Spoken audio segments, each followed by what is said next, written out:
तिसे कोई शरणागत आवे, संतती संपत्ती सब ही भरपूर पावे. श्री स्वामी समर्थ. सगळ्या जणी कशा आहात? कालच्या व्हिडिओला दिलेल्या प्रेमासाठी, कमेंटसाठी, लाईकसाठी खूप मनापासून आभारी आहे. खूप सारे जणांची इच्छा होती काल, कारण मी शॉर्ट व्हिडिओ टाकला, लगेच मला कमेंट आले की ताई आज हा व्हिडिओ अपेक्षित होता. म्हणून म्हणलं चला, आपल्यावर प्रेम करणारी, आपल्याला मनापासून आशीर्वाद देणारी जी आपली यूट्यूब फॅमिली आहे त्यांच्यासाठी हा व्हिडिओ आपण लवकर शेअर करणं गरजेचं आहे. कारण वाट बघायला लावणं हे म्हणजे व्यर्थ आहे. म्हणूनच त्या दिवशी, ज्या दिवशी आपण घेतली त्याच दिवशी संध्याकाळी 10:30ला मी ती रील्स टाकलेली होती. कारण आनंदाचा आपला जो काही क्षण असतो तो तुमच्यासोबत शेअर नाही केला तर मलाही नाही गमत. कारण तुमचे येणारे ते भरभरून आशीर्वाद, प्रेम जे असतं त्याची ताकद भरपूर असते. असो, इथं तयार झाले. मी जी साडी नेसलेली आहे आपल्या स्टॉकमधलीच आहे, म्हणजे आपल्याकडे आहे ही महेश्वरी, प्युअर हँडलूम महेश्वरी. पण माझ्या बड्डेसाठी तुमच्या दादानी घेतलेली होती, ती तुम्हाला माहिती आहे. 3100 जी प्राईज आहे. पण मी ब्लाऊज शिवलेला नाही ताईनं, काहीही शिवलेलं नाही, काही नाही आहे. तुम्ही म्हणसाल का गं ताई एवढा दिवस झालं, कारण 10 एप्रिलला बड्डे असतो तेव्हापासून अजूनपर्यंत तूही केलेलं नाही. तर नाही, मी जसं म्हटलं ना की मी माझ्याच याला महत्त्व देत नाही आहे, त्यामुळे मी आता याच्यावरती मॅच केला. कारण मला परवा पण कमेंट आले की ताई असं का केलं गं तू, एवढी सुंदर साडी. आज सकाळपासून उठल्यापासून आमची घाई सुरू होती. माझं म्हणजे पूजा आणि पाठ आणि हे तेच सुरू होतं. कारण गुरुवारचा दिवस होता आणि गुरुवारचा दिवस तुम्हाला माहिती आहे की आपले पूर्ण म्हणजे एक्स्ट्राची पूजा वगैरे सगळे असते. त्यामुळे मी तेच केलं. आम्ही नाश्ता बनवला नाही ना, जेवण बनवले, काहीही नाही आहे. घराची साफसफाई करून घेतली, पहिला ते करून घेतलं, त्याच्यानंतर मग पूजापाठ वगैरे केली, त्याच्यानंतर मग आवरलेलो. कारण आम्हाला डिलिव्हरी जी आहे ती 11च्या पुढे घ्यायची होती. त्या हिशोबाने गुरुवारी तुम्हाला खरं सांगू भरपूर साऱ्या लोकांनी म्हणजे गाड्यासुद्धा घेतलेल्या आहेत. म्हणजे आम्ही तिथं बघितलं बरं का की बाबा गुरुवारचा दिवस होता, त्या दिवशी बहुतेक मुहूर्त चांगला असावा, कारण बऱ्याच जणांची डिलिव्हरी त्याच दिवशी होती. सकाळी माधवा रोडला जाऊन हार असू दे, गजरे असू दे, फुलं असू दे, आणि त्याच्यामध्ये सोनचाफा आणलेला होता. मला सोनचाफा प्रचंड आवडतो. आपल्या झाडाला सुद्धा फुलं आता म्हणजे आता पुढच्या कळ्या ज्या आहेत त्या यायला लागलेल्या आहेत. तिकडे पेढे घ्यायचे होते, तर घरातल्या देवाचे जे पेढे आहेत ते थोडेसे मी इथं काढून ठेवले. म्हटलं स्वामींना देवघरामध्ये सगळीकडे नैवेद्य होईल, आणि बाकीचं मग सगळं घेतलं सोबत. बाहेर पडूया.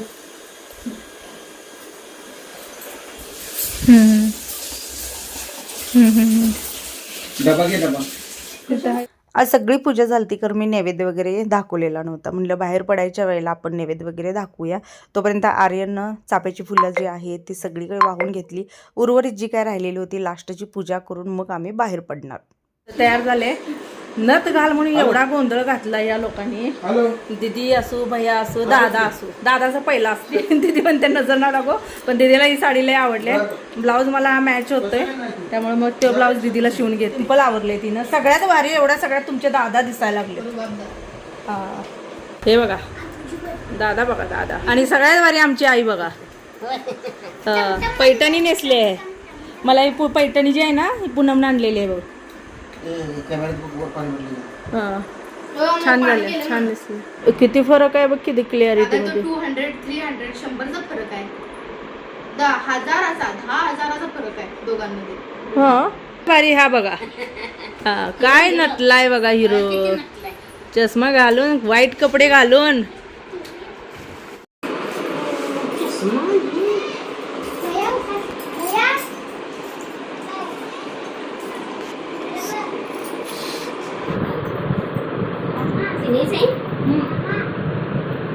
एवढे मोठे स्वामी ठेवणार आहेस? त्याला चिपकवायला लागणार मग खालती. लाईट कुठवली असं ते काय लाईट बनतो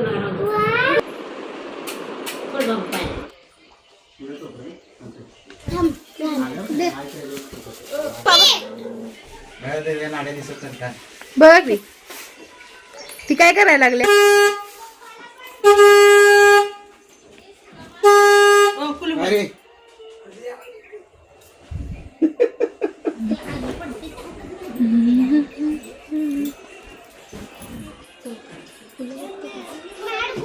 टाटाच्या शोरूमला ते मोठं पूल घे बापू, मोठं पूल. फुलं घेतली सोडा. टायगरला बांधा की तिकडे. चला ताईनो, आम्ही आलेलो आहोत. पाठीमागं आहे शोरूम, पण आमची एवढी वाट लागल्या म्हणता केसांची. अरे बापरे, एक धड केस जागा राहिलेला नाही. काय त्यांच्या कमेंट असतात की ट्रीटमेंट घे. कसं असतं ना की ट्रीटमेंट केस वाढीला, दाट होण्याला घ्यायची. आपले केस जे आहेत ते असे आहेत की जे एकदम असे बारीक नाजूक, एखाद्याचे राट असतात, तसं माझं राट नाही आहेत. माझी राट किट्टोची राट आहेत, माझे राट नाही आहेत. त्यामुळं काय होतं की तुम्ही काहीही लावा, काहीही करा, ते पूर्ण पातळ म्हणजे असं एकदम स्मूथ असतील ना, तर त्याचं ते असं टोपलं तयार होतं. कंगवा सुद्धा आणलेला नाही घरातून येताना. लोक सगळं घेऊन येतात, आम्ही काहीच आणलेलं नाही. आणि हाय असं चालू आहे. पर्समध्ये एखादं टाकून ठेवायला पाहिजे ना. तर हा होता आमचा रिक्षाचा शेवटचा प्रवास. आता इथून पुढे जो काय प्रवास असेल तो आपल्या गाडीने होईल. तर असं तुमचे फार मनापासून आभारी, कारण वरचेवर कमेंट असायच्या, गाडी घे गाडी घे गाडी घे. मी तुम्हाला कारणंही दिलेली होती की मी का थांबत होते. जवळजवळ 7 वर्षापासून तुमचे दादा गाडीसाठी गाडी घ्यायची आहे, पण माझा सिग्नल त्यांना ग्रीन मिळतच नव्हता. कारण मी तुम्हाला व्हिडिओमध्ये शेअर केलेला आहे, जेव्हा तुमचा शून्यातूनचा प्रवास असतो, तुम्हाला कुठंतरी यश यायला सुरू होतं, तर लगेच गाडी वगैरे ह्या गोष्टीवर इन्व्हेस्टमेंट करण्यापेक्षा जसं घर असू दे किंवा खूप साऱ्या गोष्टी असतात, त्याला प्राधान्य देणं, असं मला तरी पहिला वाटलं बरं का. त्याला प्राधान्य द्या. पण ज्यावेळेला आपल्याला वाटते की बाबा आपण आता प्रॉपर व्यवस्थित सेट झालेला आहोत, त्यावेळेला मग गाडी हा ऑप्शन जो आहे तो लास्ट ठेवावा. बाकी आता ज्याची त्याची मर्जी, मला असं वाटलं, त्यामुळे मी एवढा दिवस थांबवत होते. आणि लक्कीली योगायोग सांगते की आता पहिली पण आम्ही महिंद्राची बघायला गेलो, तिथे पण मित्र भेटले, आणि इथे पण ही पण गाडी बघताना त्यांचे मित्र होते.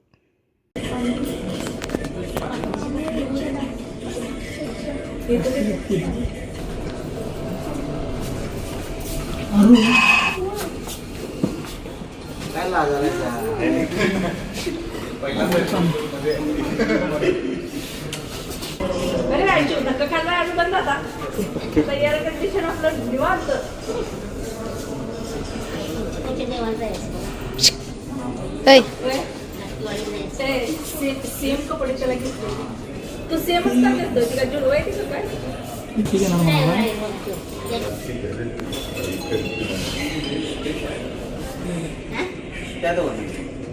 तर हे बघू शकता, हे जे दादा आहेत हे तुमच्या दादाचे एकदम बाल मित्र, एकदम कट्टर म्हणायला हरकत नाही. त्यामुळे यांच्या गायडन्सनुसार आणि आधी जे सर भेटले तर त्यांच्या गायडन्सनुसार आपण ही 4 व्हीलर घेतलेला आहोत. बऱ्याच जणी म्हणत होत्या की नाव काय आहे, काय एर्टिका घेतलेली आहे. त्याच्यामध्ये पण भरपूर मॉडेल आहेत ताई, नो ते तुमचे दादा सांगतील, ते माझ्या डोक्याच्या बाहेरचं आहे. ते आरूला आणि तुमच्या दादालाच माहीत ते कसं काय, त्याच्यावर मी व्हिडिओ शेअर करेन.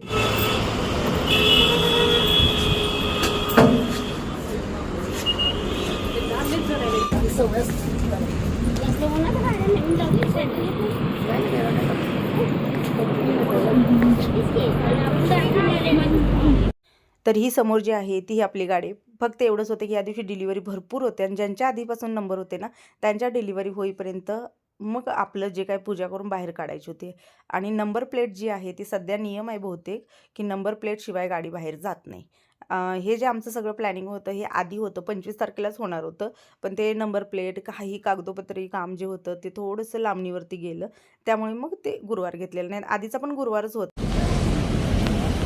हे जे असतं ना कापड ओढण्याचा, हा क्षण एक काय असतो तुम्हाला खरं सांगू मी, अंगावरती काटा येतो. त्यावेळेला दादाचे डोळे अक्षरशः पूर्ण असे भरून आलेले होते. कारण जेव्हा माझं लग्न झालं, किट्टोचा जन्म झाला, तेव्हा तुमचे दादा कामावर जात होते ना, तर तोपर्यंत चालतच जात होते. ना रिक्षा ना आपली 2 व्हीलर, चालत जाऊन भरपूर दिवस त्यांनी काम केलं. तर जेव्हा आम्ही विभक्त झालो तेव्हा मग आम्ही 2 व्हीलर घेतलेली होती. 2 व्हीलर पण आम्ही कशी घेतली होती, लग्नामध्ये घातलेले जे मंगळसूत्र असतं ना ते ठेवून आम्ही घेतली होती, कारण काम थोड्याशा अंतरावरती होतं. आणि मग आम्ही विचार केला की मंगळसूत्रापेक्षा ते महत्त्वाचं आहे, कारण अंतरावरची कामं, कारण तिथून कॉन्ट्रॅक्ट सुरू झालं ना, कॉन्ट्रॅक्टची कामं घ्यायला त्यांनी विचार केला. मग आम्ही असा विचार केला होता की ते सोनं आपलं भले ते स्त्रीधन आहे, पण ते ठेवायचं आणि मग हे करायचं, त्याच्यापेक्षा आपण ते ठेवूया आणि जे काय असेल ते काम करूया, म्हणजे त्यांना यायला बरं पडेल. कारण असं म्हणतात ना की बाबा त्याच्यावरतीच आपण कमवतो ना, जाणं येणं तर पाहिजेलच, ते तर महत्त्वाचं असतं. तर त्यामुळे तो एक क्षण त्यांच्या डोळ्यात असं म्हणजे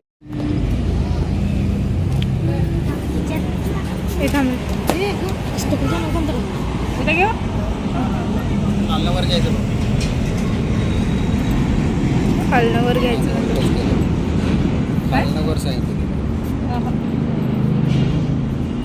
पहिला मध्ये टिंब काढायचं.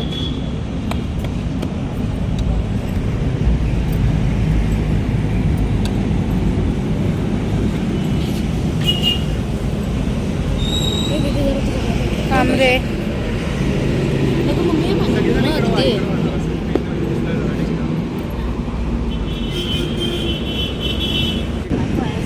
आई उभार की ह्याच्यावर त्यांनी दिले की.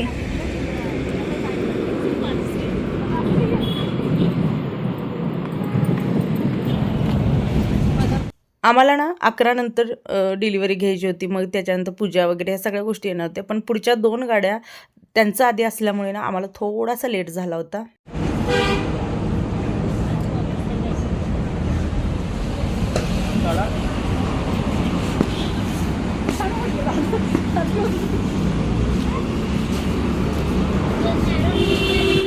आम्ही ज्या दिवशी दिवस बघितला ना त्या दिवशी आम्हाला सांगितलेलं होतं की बाबा अमुक अमुक जे अक्षर असतात त्या व्यक्तीकडून पूजा करून घ्या.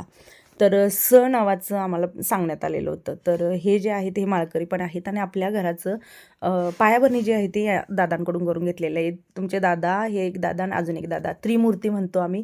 छान त्यांची पार्टनरशिपमध्ये कामं चांगल्या पद्धतीने होतात. तर ते दादा आहेत. तर त्यांच्याकडून आम्ही गाडीची जी आहे ती पूजा करून घेतलेली आहे. आणि जेव्हापासून हे तिघं जे आलेले आहेत ना एकत्र काम करतात तेव्हापासून त्यांच्या फॅब्रिकेशन कामाला स्पीड आहे. म्हणजे पूर्वीपेक्षाही कामाला म्हणा सगळ्याच गोष्टीला स्पीड आहे. असो काय म्हणतात की तिघं सारखे असतील, तिघं तेवढीच मेहनती असतील, प्रामाणिक असतील तर ते आपलं जे असतं ते टिकतं. त्याच्या आधी दादा एकटेच करत होते. एकट्यामध्ये थोडंसं त्यांना लोड व्हायचं मोठ्या कामांमध्ये, कारण मॅनपॉवर कमी पडायची. आणि अजून एक दादा आहेत व्हिडिओमध्ये सुरुवातीला दिसले तर ते एक आहेत. असे यांना आम्ही त्रिमूर्ती नाव दिलेलं आहे. असं चला आता दादाने त्याच्यानंतर नैवेद्य वगैरे दाखवून घेतला. आणि आपल्या घरी कुठलंही काही असू दे छोटं मोठं तर तुमचे दादा त्यांना कायम आमंत्रण देतात. म्हणजे कधीच सोडूनही करत नाहीत. घराच्या सुद्धा वास्तुशांतीला होत्या तर जुन्या ताई ज्या आहेत त्यांनी बघितलेल्या ही सगळी फॅमिली.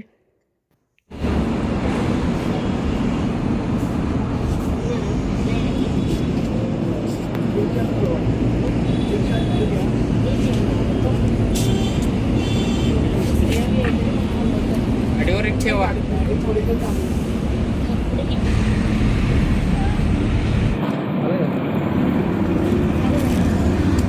आज बघा आपल्या फॅमिलीमध्ये सगळ्यांनाच आनंद झाला. सोडा माझी भावंड असू दे, भाऊजा असू दे, पोरं असू दे, म्हणजे भाचा असू दे, सगळे असू दे, वडील असू दे. पण या सगळ्यांपेक्षा आमच्याहीपेक्षा सगळ्यात मोठा आनंद आणि सगळ्यात खुश असलेली जी होती ती होती आई. कारण आईची खूप मनापासून इच्छा होती की मी आता आमची फॅमिली मोठी झाली, पोरं मोठी झालेत, गाडीवर बसत नव्हती वगैरे. त्यावेळेला मला खूप मागं लागायची का गं घे झाले आता तुझं घे. तिला खूप आनंद झाला. सोबत सागरला, संदीपला, पूर्ण फॅमिलीला आनंद झाला. आणि माझ्या पाठीशी, माझ्या फॅमिलीच्या पाठीशी सावलीसारखा उभा राहणारा माझा भाऊ म्हणजे सागर. त्याचा खूप मोठा सपोर्ट असतो मला. कायम प्रत्येक गोष्टीत सपोर्ट असतो, साथ असतो, आशीर्वाद असतात. त्याचं जसं त्याच्या सगळ्या गोष्टीमध्ये मी असते तसं माझ्या सगळ्या गोष्टीमध्ये तो असतो. राहिली गोष्ट संदीप, ते आता इंडियन आर्मीमध्ये असल्यामुळे कसं त्यालाच फॅमिलीलाच मिळत नाही. काय सांगायचं सपोर्टचं. असो सगळ्यांच्या मनापासून आभारी. दुसरी गोष्ट आज ना मुंबईची फॅमिली पण येणार होते पण ते अचानक गेले. हे सगळा प्लॅन अचानक. हे सगळं तुम्हाला निवांत मी सांगेन. चला या व्हिडिओचा मी इथंच एंड करते. तुम्हाला आवडला असेल तर लाईक करा. मनापासून आभारी. सर्वांना श्री स्वामी समर्थ.